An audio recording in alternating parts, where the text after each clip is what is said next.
Alors, je suis dans le jardin. Bonsoir. J'essaye de me faire pas trop... Alors, j'espère qu'on m'entend bien du coup, comme je suis dehors et qu'il y a un petit peu de vent. On espère que ça va aller. Voilà, nous voilà donc pour le live du jour. Si tu passes dans le coin, n'hésite pas à me faire un petit coucou, me dire que tu es là, que je sache. Et aujourd'hui, j'avais envie de parler de jouer.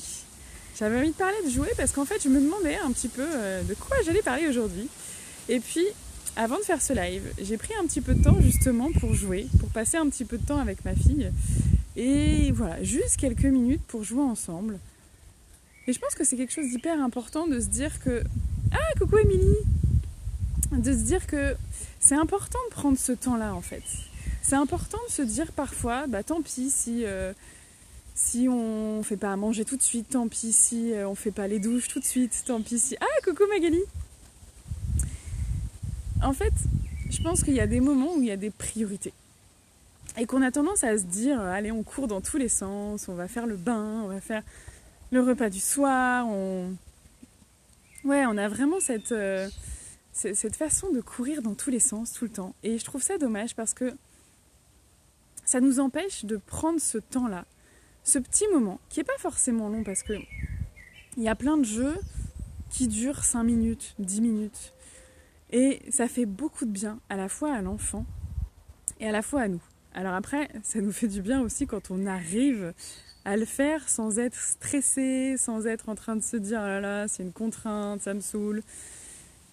Et moi, j'ai découvert, on va dire, ces derniers temps, beaucoup de jeux, beaucoup de manières de passer du temps avec mes enfants sans que moi, ça me saoule. Parce qu'au début, il y avait vraiment des trucs, c'était pas forcément ma tasse de thé, on va dire. Et j'ai appris à quel point c'était important le jeu pour les enfants. À quel point c'est important de passer un moment privilégié comme ça avec son parent. Et puis, le côté, on joue ensemble, on s'amuse, on n'est pas en train de faire un truc qui est de l'ordre de l'obligation ou qui est un truc... c'est-à-dire que quand on passe un moment quand on fait à manger pour nos enfants ou quand on leur donne le bain, on s'occupe d'eux. Mais pour eux, c'est pas un moment vraiment passé ensemble où ils vont se recharger. Oui, il faut oser leur donner le temps, c'est vrai. Et en fait, je rebondis sur ce que tu dis, Émilie, parce que c'est important de se dire qu'il n'y a pas forcément besoin que ce soit une demi-heure, 1 heure, 2 heures. Et ce qui fait que parfois on ne le fait pas du tout, c'est qu'on se dit que ça va être forcément hyper compliqué, que ça va forcément être laborieux, que ça va forcément durer trop longtemps. Et donc ça nous paraît impossible. Alors qu'en vrai, déjà commencer par quelque chose qui dure quelques minutes, c'est hyper important et ça rentre dans la politique. Magali, je viens de jouer à la bataille de boules de neige avec ma fille. Trop bien! Au début dur, mais après on a éclaté de rire. Ouais. Et c'est ça en fait. C'est-à-dire qu'au début c'est compliqué parce qu'on n'a pas l'habitude. On n'a pas l'habitude de se lâcher. On n'a pas l'habitude d'être dans notre spontanéité. On se sent un peu ridicule, on se dit qu'un adulte c'est pas censé s'amuser, un adulte c'est pas censé jouer, c'est pas censé faire des trucs comme ça. Mais en fait si, à quel moment, à quel âge on n'a plus le droit de jouer en fait? À quel âge on n'a plus le droit de profiter juste d'être là et de s'éclater avec nos enfants? On a le droit en fait. Donc il faut passer ce cap de... Je me sens ridicule, c'est difficile pour moi. Et parfois, il y a besoin de travailler là-dessus parce que parfois, c'est vraiment confrontant pour nous. Et il y a autre chose aussi derrière, c'est que si nos parents n'ont jamais joué avec nous, moi, je pense pas que mes parents aient jamais joué avec moi. Pas du tout. Et donc, c'est compliqué en fait, parce qu'on n'a pas de modèle. On n'a pas forcément vu des adultes jouer avec des enfants. Donc, dans notre champ de référence... Jouer avec les enfants, jouer, c'est un truc d'enfant. Soit il y a des jeux d'adultes, soit il y a des jeux d'enfants. Mais quelque part, on manque de modèles d'adultes qui jouent avec des enfants. Donc ça nous fait bizarre, donc on a l'impression que c'est pas normal. Et puis on a aussi une partie de nous qui peut se sentir un peu jaloux quelque part. De se dire, moi j'offre quelque chose à mon enfant que j'ai jamais vécu. Donc c'est pas forcément confortable. Il y a quand même quelque chose de cet ordre-là. De ouais, mais en fait, moi, mes parents, ils ont jamais joué avec moi, donc je vois pas pourquoi je jouerais avec mon enfant. Peut-être essaye. et tu verras. Et ce qui est chouette aussi, c'est que nos enfants, ils sont hyper doués pour nous accompagner là-dedans. C'est des super bons profs. Donc quand on se dit, ouais, je sais pas faire, bah, c'est pas grave en fait. Eux, ils vont nous apprendre. Émilie, tu dis, et si j'ai bêtement rigolé aujourd'hui avec des amis pour des choses d'enfants, et j'ai bien ri aussi lors de 3 minutes de guilis les uns contre les autres. Alors faut oser rire, jouer, ça fait du bien, c'est vital même pour la construction de l'enfant, ne serait-ce que pour leurs souvenirs, oui. Et pour leurs souvenirs à eux et à nous aussi.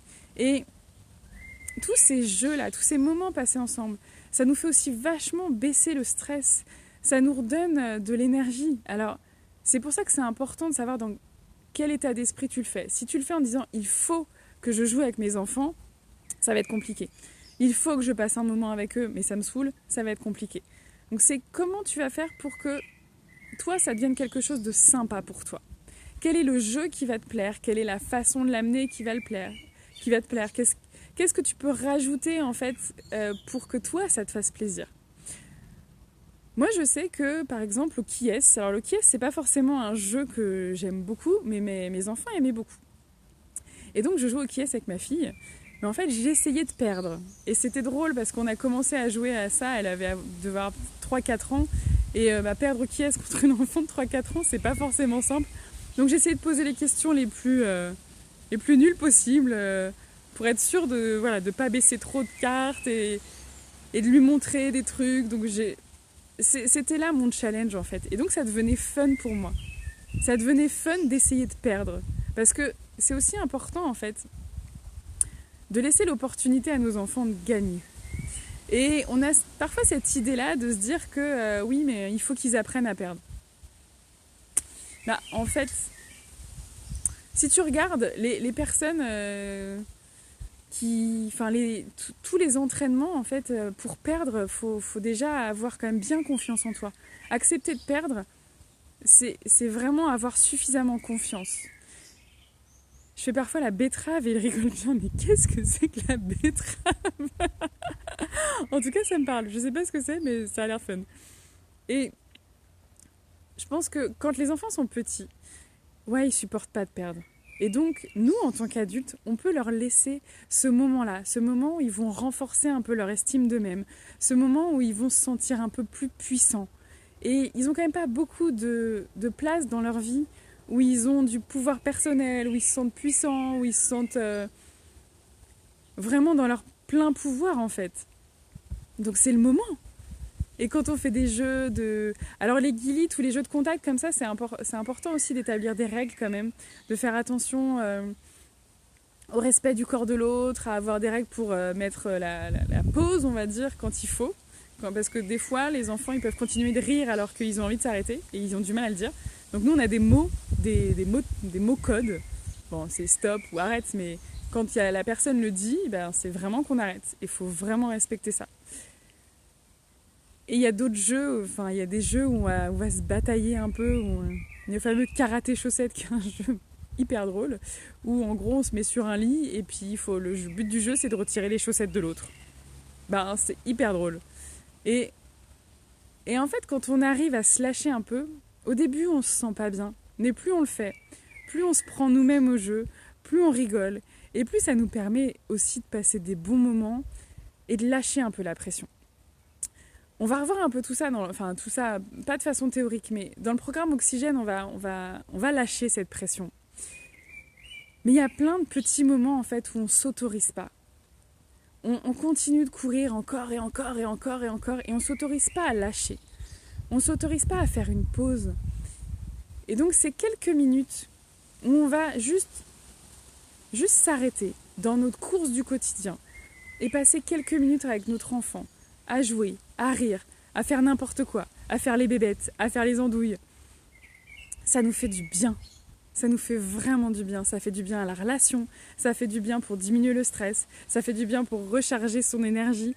Et c'est vraiment, vraiment hyper porteur en fait. Ça nous fait vraiment du bien. Magali, t'as hâte, oui. Alors ça va être vraiment dans l'expérientiel. Hein, le programme Oxygène, on va pas être dans le mental, on va être dans... Tu verras. J'en dis pas trop. Mais voilà, ça va être top. Et donc voilà, j'avais vraiment envie de partager ça aujourd'hui, de cette opportunité en fait, de jouer avec nos enfants. C'est pas obligatoire. Il y a plein de parents qui jouent pas avec leurs enfants. Mais je trouve que le fait de s'autoriser à jouer avec nos enfants, c'est aussi se remettre en contact avec notre enfant intérieur, se remettre en contact avec notre enfance à nous. Et plus on va mettre de la conscience là-dessus, alors ça c'est le deuxième step on va dire, de mettre cette conscience-là, de se dire allez, j'éveille mon enfant intérieur, je le prends par la main et on va jouer tous ensemble, on va rire tous ensemble et on va s'amuser tous ensemble. Et c'est là où on prend nous-mêmes soin en fait de notre enfant intérieur. C'est là où on va aller réparer des choses. Alors oui, ça peut passer par une prise de conscience, un début un peu compliqué parce que ça va aller toucher le manque. Et en même temps, ça va vraiment faire du bien. Petit à petit de réapprivoiser en fait cette partie de nous qu'on a peut-être un peu mise de côté, qu'on a peut-être un peu oubliée parce qu'on est adulte et qu'il faut être sérieux.